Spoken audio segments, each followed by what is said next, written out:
Mundo en guerra, foco en Medio Oriente, Israel versus Irán. Ese es el conflicto que tiene a todo el mundo prestándole atención a esa región, pero tiene efectos colaterales en toda la geopolítica global. ¿Qué lugar ocupa China? En medio de la conflagración de la última semana, Estados Unidos hizo un llamado a China en relación a que intervenga para que Irán no obstruyera el estrecho de Hormuz. ¿Por qué China es un actor tan importante en esa región? ¿Qué intereses tiene? ¿Son comerciales, son energéticos, son ideológicos, son geopolíticos? ¿Y cómo el mundo se reorganiza en esta confrontación también que se da al mismo tiempo entre China y Estados Unidos? De eso vamos a hablar hoy, de ese tema en la repregunta, de la mano de uno de los expertos en relaciones internacionales más destacados de la Argentina. Me refiero a Esteban Actis. Muchísimas gracias, Esteban, por estar hoy en la repregunta. Gracias a vos, Luciana, por la invitación. Es un placer estar contigo y con tu audiencia. Bueno, Esteban, igualmente, el placer también es nuestro. Esteban es doctor en Relaciones Internacionales por la Facultad de Ciencia Política y Relaciones Internacionales de la Universidad Nacional de Rosario, que tiene un centro de investigación muy productivo en estos temas, donde también es profesor e investigador. Es consultor del Consejo Argentino para las Relaciones Internacionales, CARI, asociada a la consultora Insight LAC. Fue consultor recientemente del Instituto para la Integración de América Latina y el Caribe del Banco Interamericano del Desarrollo, el BID, y es coautor de un libro con un título también muy sugerente, La disputa por el poder global, China contra Estados Unidos, en ese caso en la crisis de la pandemia. Esteban, rol de China en toda esta historia, ¿no? Está claro el rol de Israel, está claro, aunque genera enorme debate, el rol de Estados Unidos, está claro el rol de Irán. Hay preguntas sobre los otros países del Golfo Pérsico y del mundo árabe, y también preguntas sobre China. Vimos esta intervención en relación a alertarle a Irán que no obstruyera el estrecho de Hormuz. ¿Qué intereses tiene China específicamente en Irán? Bueno, podemos dividir los intereses en el plano económico-comercial y en el plano político/geopolítico. Como bien decís vos, China importa el 15% de su petróleo desde Irán, pero el 35% del petróleo desde el estrecho de Hormuz. Efectivamente, China es un país, a diferencia de los Estados Unidos, dependiente energéticamente de socios externos en materia de hidrocarburos, y en ese sentido la posible interrupción del estrecho de Hormuz por parte de Irán como una retaliación a la acción norteamericana del bombardeo del sábado por la noche afectaba más los intereses de China que de Estados Unidos. Efectivamente, Estados Unidos en los últimos años es autosuficiente en materia energética, es más, está exportando petróleo. Entonces, en ese sentido, Irán, en las consideraciones estratégicas de Irán, seguramente pesó la advertencia, el warning de Beijing de que esa era una acción no solamente inamistosa con Occidente, sino también con China. Ahora bien, en materia política, lo que estamos viendo, que es muy interesante, es que China ha evitado asumir responsabilidades directas en muchos de los conflictos internacionales recientes, y mucho menos ofrecer garantía de seguridad. China con Irán es un aliado económico, político. Irán recientemente se sumó a BRICS, como el BRICS ampliado, pertenece a la Organización de Cooperación de Shanghái, que es un foro de cooperación de países asiáticos, forma parte de BRI, la Iniciativa de Bienes Públicos China, pero no es un socio militar.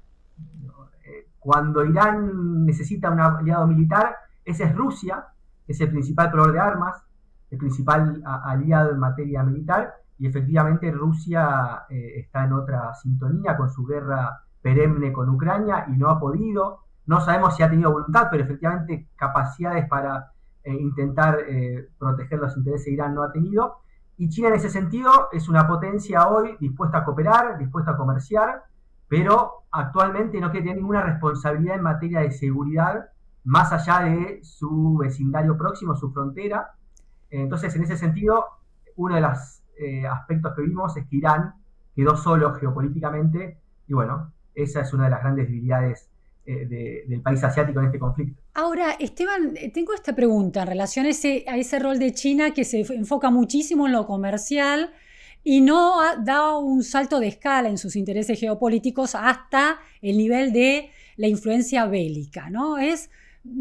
Uno puede hacer esta interpretación: China prefiere un mundo en paz porque en un mundo en paz se comercia mejor que en un mundo en guerra. ¿Está ese espíritu en China?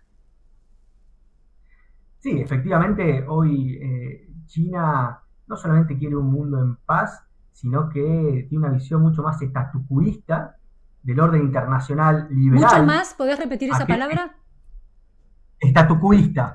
O De sea, statu tiene un quo. orden del status, exactamente, defiende el status quo, sobre todo de una arquitectura de normas, de reglas de juego que no creó China, que creó Occidente y Estados Unidos, lo que denominamos la Pax Americana. Ese conjunto de reglas, ese orden basado en reglas que hoy la administración Trump claramente plantea reformarlo. Y en ese sentido, China pretende que el multilateralismo funcione, que la cooperación internacional funcione, y efectivamente no quiere una situación de conflictividad o de crecimiento y conflictividad en el escenario internacional. No desea guerras, sobre todo porque las guerras que hoy parecen emerger, las líneas rojas están más cerca de China que de Estados Unidos. ¿En qué sentido? Rusia, ¿Qué quiere Irán, decir eso? ¿Qué quiere decir las líneas rojas? ¿A qué te referís? Y los principales puntos neurálgicos de desacuerdo, donde los intereses de los estados son vitales. Entonces, efectivamente, hoy Medio Oriente es un punto álgido de conflicto, porque tanto Israel como Irán ven que su supervivencia como estado puede estar en juego, y cuando los estados, mal o bien, esto es una percepción de las élites, piensan que su supervivencia está en juego, no tienen ningún tipo de miramento de recurrir a la guerra. Pero ahí no hay, déjame que te haga un par de preguntas, Esteban. En relación a esta idea de que Irán e Israel ambos se sienten, perciben como un riesgo existencial. ¿No hay una diferencia importante entre Irán, donde es el régimen el que está corriendo un riesgo existencial, pero no tanto el Estado, con Israel, que es cuestionado ya como Estado judío? Más allá de quién gobierne y de qué régimen gobierne. Israel hoy siente amenazada su seguridad y su supervivencia porque una parte del régimen iraní ha declarado abiertamente que, bueno, brega por la desaparición del Estado de Israel. Entonces, efectivamente, hay un sector muy radicalizado, que no es todo el gobierno, pero efectivamente dentro del régimen iraní del ayatollah. Y en ese sentido, la supervivencia y lo que Israel está buscando es no quedar empatado estratégicamente con Irán. Y ahí es muy interesante ver lo que ha pasado con India y Pakistán. India tuvo la primera prueba nuclear en la década de 70, Pakistán en los 90, y lo que mira Israel en el espejo de esa relación entre India y Pakistán es que la capacidad militar de poder que tiene India sobre Pakistán no se puede proyectar en influencia porque Pakistán tiene el arma nuclear. Y eso es lo que ha pasado recientemente con el avance en los últimos meses de conflictividad. Pero bueno, la disuasión nuclear sigue siendo un eje rector de las relaciones internacionales. Entonces Israel no quiere verse justamente con ese empate estratégico. Ahora, pero en relación a Irán, no corre un riesgo existencial como Estado. Hay un régimen que es cuestionado por sus lazos con el terrorismo y la amenaza que representa para Israel como Estado. ¿No hay una disparidad que pone a Israel en una situación de mucha mayor gravedad? Sí, en términos políticos, la supervivencia de un régimen político, muchas veces aquellos que tienen el resorte del Estado lo consideran y se confunden con los intereses del Estado. Efectivamente. Entiendo que puede ser el argumento de los ayatollah, pero en términos del análisis por fuera de esa lógica, ¿cómo lo planteás? No, efectivamente, uno puede pensar que con otro régimen político la situación cambiaría, pero eso también hoy uno plantea la posibilidad de un cambio de régimen en Irán es muy lejos. Un cambio de régimen se da por una intervención directa, boots in the ground, como se dice, o por una revolución. Y eso está lejos de suceder ambas cosas en Irán. Entonces, efectivamente, más allá de lo que podemos pensar, el régimen, más en los estados autoritarios, está muy cerca de la confundir gobierno con Estado, y esa es la percepción inherente, y con esta guerra acentuada, porque lo que vamos a ver es que efectivamente esta guerra va a acentuar el cerramiento del régimen, va a acentuar una mayor opresión a los disidentes, y va a acelerar el intento de Israel o de recuperar las capacidades militares y nucleares que se han sido, no sabemos aún, cuán afectadas por los bombardeos, o acceder a la bomba nuclear por otros medios. Pero efectivamente esta aceleración y esa conflictividad se va a acelerar. Esteban, volviendo a China y cómo juega en este mapa, uno podría hacer un análisis muy básico, que es en la medida en que Estados Unidos avanzó militarmente con los bunker busters, estas bombas tan poderosas capaces de penetrar el suelo y llegar hasta instalaciones subterráneas, instalaciones nucleares subterráneas, uno podría pensar que China hace otro cálculo de los niveles de riesgo que representa la competencia y tenerlo a Estados Unidos como el gran contendiente global. Sin embargo, no da pasos bélicos. ¿Eso puede cambiar en el futuro? ¿Tiene China una disposición eventualmente si el conflicto crece? China tiene hoy capacidades militares para efectivamente tener una postura más belicista en el plano internacional. Hoy, según los rankings de capacidades militares, está entre un segundo y un tercer puesto, después de Estados Unidos, Rusia. Es más, algunos ya plantean que China tiene mayores capacidades militares que Rusia. Claro. Lo que hoy no tiene efectivamente es la voluntad de pensar que ese paso y llevar una confrontación mayor en el plano internacional sea funcional a sus intereses. Claro. Entonces tiene una paciencia estratégica, pero sí hay líneas rojas. Taiwán, por ejemplo, es una línea roja. El mar del sur de China es una línea roja. Entonces, la influencia y esta idea de China intentando maximizar seguridad se reduce a su geografía más próxima, a su contexto contiguo.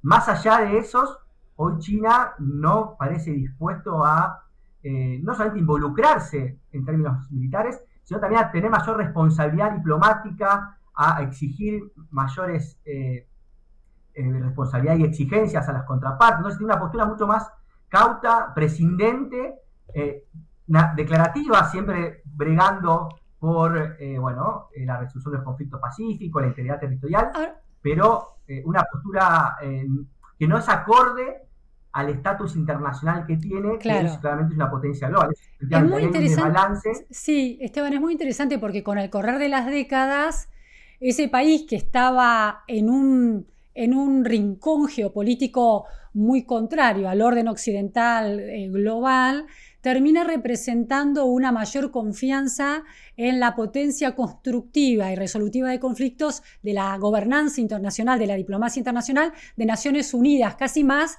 que el Estados Unidos de Donald Trump, por ejemplo, o el Israel de Netanyahu, por ejemplo. Es una evolución realmente curiosa, ¿no? Efectivamente, si uno piensa lo que se conoce como la trampa de Tucídides, que esta idea que hay un rising power, un poder que asciende, que converge con la potencia establecida, y una potencia establecida que siente amenazas de ese poder, generalmente la teoría dice que el revisionista debería ser la potencia que está ascendiendo. Claro. Bueno, lo que estamos revisionista del orden, en realidad el que se siente totalmente insatisfecho por ese orden basado en reglas, tanto a nivel económico como político, lo vemos Trump con Naciones Unidas, es justamente la potencia dominante y que creó ese orden. Entonces, efectivamente, hoy China, en términos multilaterales, diplomáticos, y ni que hablar de las relaciones comerciales, quiere y plantea un intento de dar mayor certidumbre, de certezas, de tener ciertas reglas claras de juego. Después sabemos que las reglas en el sistema internacional, bueno, siempre tienen sus formas de sus trucos, eludirlas,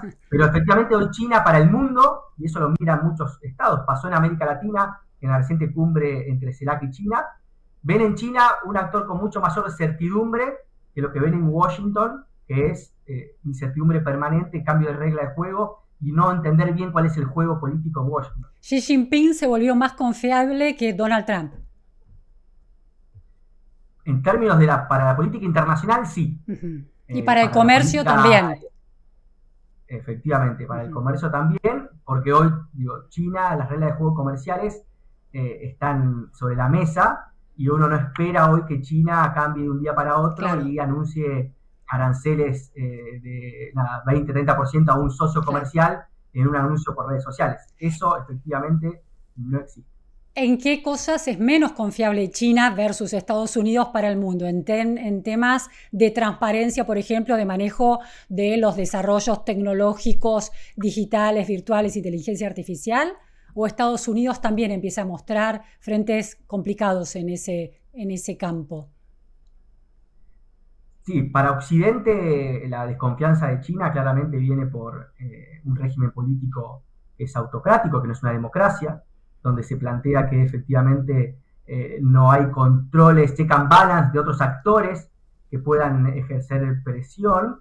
Y entonces en ese sentido también hay un temor de Occidente de que gran parte de las empresas chinas, sobre todo tecnológicas, que tienen un vínculo muy fuerte con el Estado, además de la influencia de intereses económicos tecnológicos, el Estado esté por detrás de esos intereses. Este es el caso de Huawei y de las firmas chinas tecnológicas. Entonces, por eso hay un intento de Occidente de romper las cadenas de suministros, lograr autosuficiencia, sobre todo en sectores claves como la biotecnología, en materia tecnológica, en materia también logística. Hoy hemos visto que Trump cuestiona que en el canal de Panamá haya puertos con capitales chinos, porque se piensa que una hipótesis de conflicto eso puede ser ocupado por el ejército chino en una eventualidad de hipótesis de conflicto futuro. Entonces hay una desconfianza al Estado chino y al capitalismo chino, porque justamente,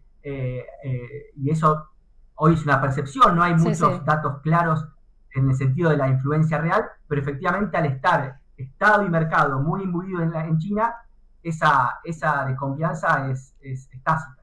Esteban, se reunieron Estados Unidos y los países de la Unión Europea en Europa esta semana por revisar el tema OTAN y también el gasto de defensa. Finalmente acordaron que la Unión Europea por país gastará 5% de su PBI, 3,5% en gastos directos de defensa y 1,5% en gastos de infraestructura militar, infraestructura crítica de la Unión Europea. Es decir, Trump le exige a la Unión Europea que ponga plata, ¿no? Entonces, aquí la pregunta es, el retiro de Estados Unidos como el guardián del mundo tiene que ver con esta percepción de que los contribuyentes de Estados Unidos terminaron viendo sus recursos yéndose hacia un mundo que es cada vez más complicado. Y por otro lado, el interés de China en sostener este orden mundial con Naciones Unidas como un organismo central tiene que ver con lo contrario, que nunca tuvo esta disposición de convertirse en el gran tutor global de la seguridad. Entonces, ¿no ha tenido ese tipo de gastos y ese tipo de dilema en la toma de decisiones? Bien, con respecto a Estados Unidos, efectivamente hay una percepción fiscal, como bien decís vos.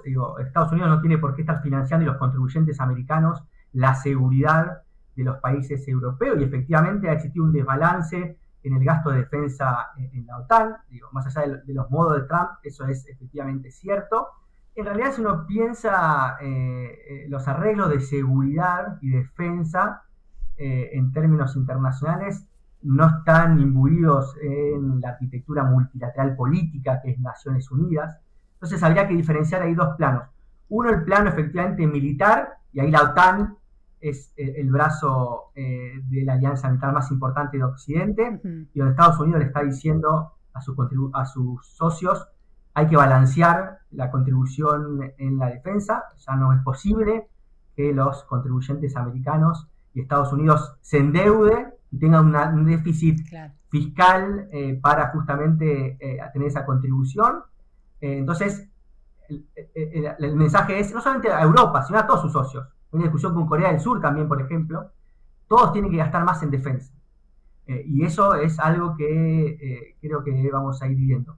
Pero por otro lado, en términos políticos, la arquitectura financiera, económica y política internacional, la crítica de Trump no es por un ahorro en términos de cuánto Estados Unidos aporta a Naciones Unidas, es más una crítica política e ideológica de que, bueno, los valores en términos que podríamos pensar como en Naciones Unidas, algo que también dice el presidente argentino Javier Milei, bueno, del woke, del progresismo, han influenciado esas agendas, son agendas que están totalmente desconectadas de las necesidades de Estados Unidos, entonces hay una crítica política al sistema de Naciones Unidas, cosa que, bueno, en el caso de China no tiene, primero, arreglos de seguridad de ese estilo, no hay, más allá de que China vende armas a algunos de sus socios, no hay un compromiso en términos monetarios muy importantes en el arreglo de seguridad internacional. Esto estuvimos charlando,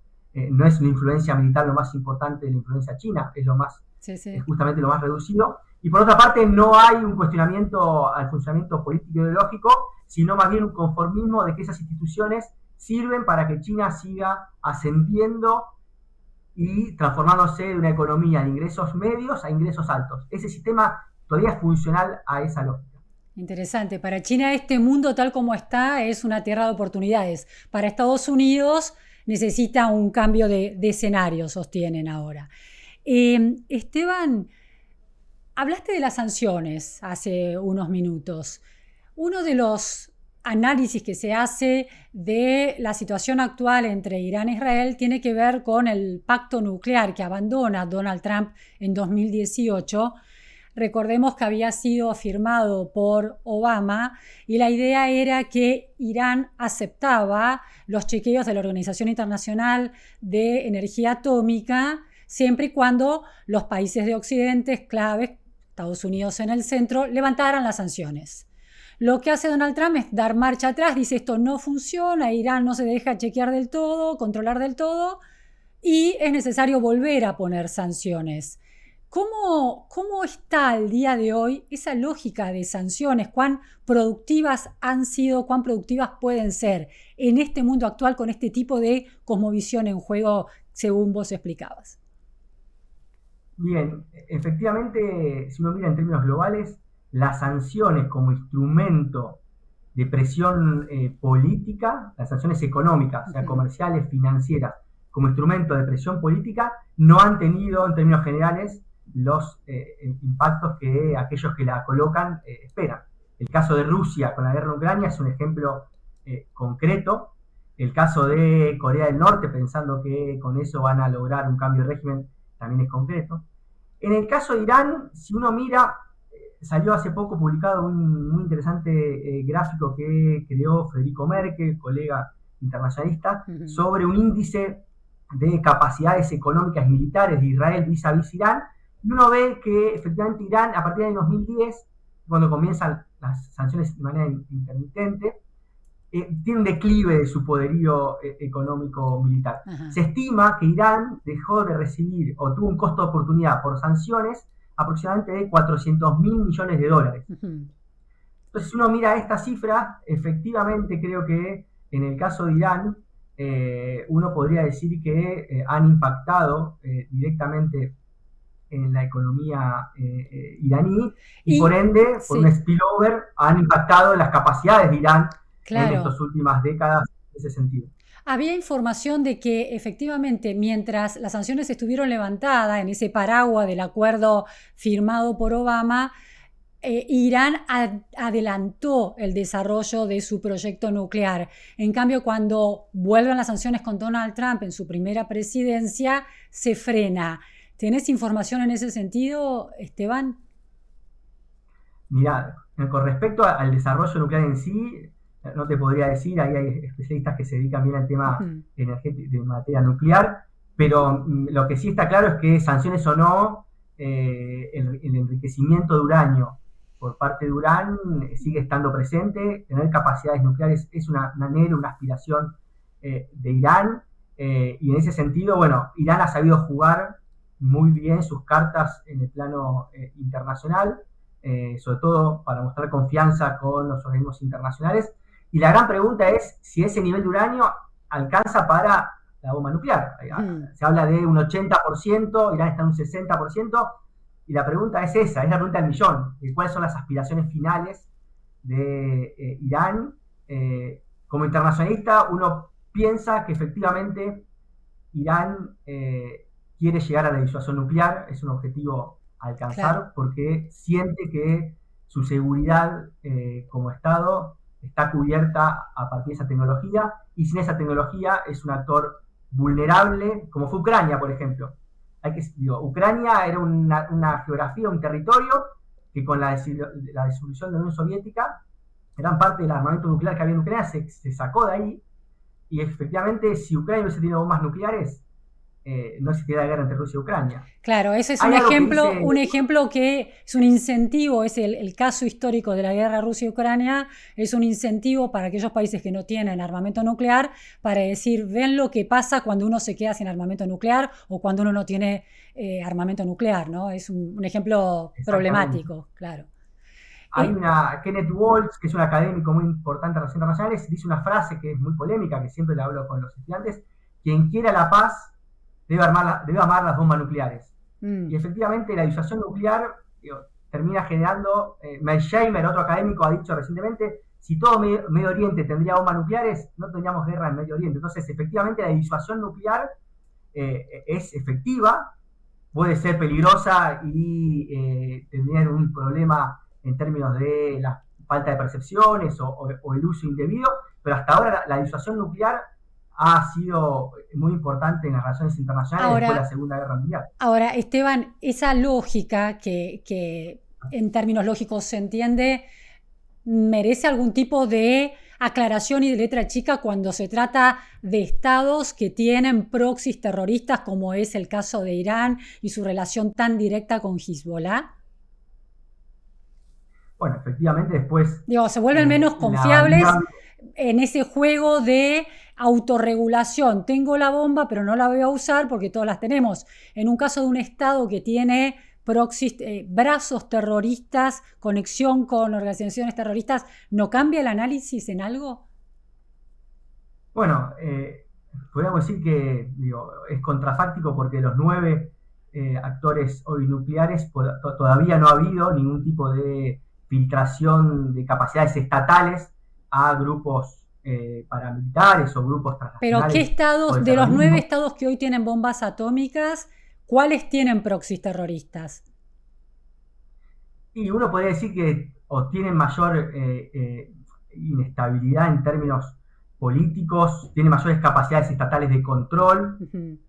Uno podría plantear el caso de Corea del Norte, claramente. Corea del Norte está fuera del mundo casi, ¿no? Se salió de la Organización Internacional de Energía Atómica y no se lo considera como en estas lógicas de autorregulación, ¿no?